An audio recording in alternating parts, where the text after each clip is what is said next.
আসসালামু আলাইকুম, কেমন আছেন সবাই? আশা করি সবাই ভালো আছেন। সিম্পল কুকিং বাই আশাতে সবাইকে স্বাগত জানাচ্ছি।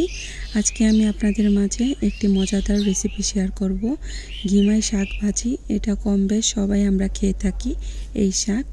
এই শাক যারা রান্না করতে পারে না তাদের জন্য আজকের এই রেসিপি। চলুন এবার মূল রেসিপিতে যাওয়া যাক। প্রথমেই আমি শাকগুলো বেছে নিচ্ছি। আমি কিভাবে বেছে নিচ্ছি আপনারা প্লিজ দেখে বুঝে নেবেন। মেহেদি পাতা যেভাবে আমরা একটা একটা করে ছিঁড়ি, ঠিক সেভাবে আমি শাকটা বেছে নিচ্ছি।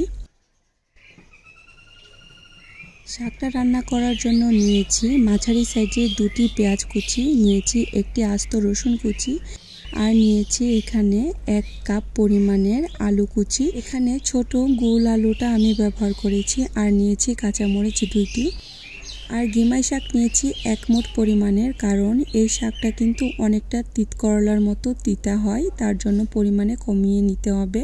বেশি নিলে কিন্তু অনেকটা তিতা হয়ে যাবে। এবার ভেজে নেওয়ার জন্য একটি প্যানে রান্নার তেল দিয়ে দিচ্ছি 1/3 কাপ।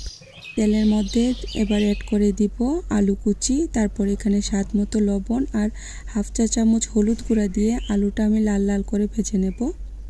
আলু যখন 50% ভাজা হবে এই পর্যায়ে এসে অ্যাড করে দিব রসুন কুচি আর পেঁয়াজ কুচি। চুলার আঁচ মিডিয়ামে রেখে ভালো করে নেড়েচেড়ে আলু, রসুন, পেঁয়াজ আমি ভালো করে ভেজে নেব। ভিডিওর এই পর্যন্ত এসে যারা একটি লাইক দিতে ভুলে গিয়েছেন, অনুরোধ রইল একটি লাইক দিয়ে সম্পূর্ণ ভিডিওটি কন্টিনিউ করার জন্য। যারা ফেসবুক থেকে দেখছেন প্লিজ ফলো করে যাবেন, আর যারা ইউটিউব থেকে দেখছেন প্লিজ সাবস্ক্রাইব করে আমার সাথেই থেকে যাবেন। আর অবশ্যই সুন্দর সুন্দর কমেন্টস করবেন।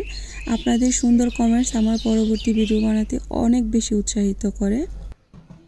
এবার ঢাকনা দিয়ে ঢেকে রান্না করে নেব আলুটা ভালো করে সেদ্ধ হওয়া আগ পর্যন্ত।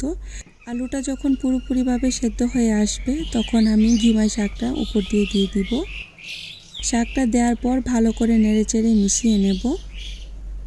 এই শাকটা কিন্তু স্বাস্থ্যের জন্য খুবই উপকারী। আমরা অনেকেই আছে শাকসবজি খেতে চাই না, কিন্তু এই শাকটা এভাবে ভাজি করলে দেখা যায় খুবই সুস্বাদু হয়। এই শাকটা দেওয়ার পর কিন্তু বেশিক্ষণ রান্না করতে হবে না, 5-6 মিনিট রান্না করলেই হবে। তারপর উপরে আমি কাঁচামরিচ ছড়িয়ে দিচ্ছি আর হাফ চা চামচ জিরার গুঁড়া ছড়িয়ে দিচ্ছি। এটা অপশনাল, আপনারা চাইলে স্কিপ করতে পারেন।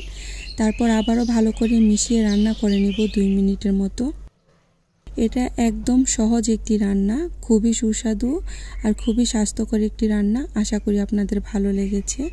ভালো লেগে থাকলে অবশ্যই লাইক, শেয়ার, কমেন্টস করবেন। আজকে এই পর্যন্ত। পরবর্তী নতুন আরেকটি রেসিপির সাথে দেখা হবে ইনশাআল্লাহ। সবাই অনেক বেশি ভালো থাকবেন। আল্লাহ হাফেজ।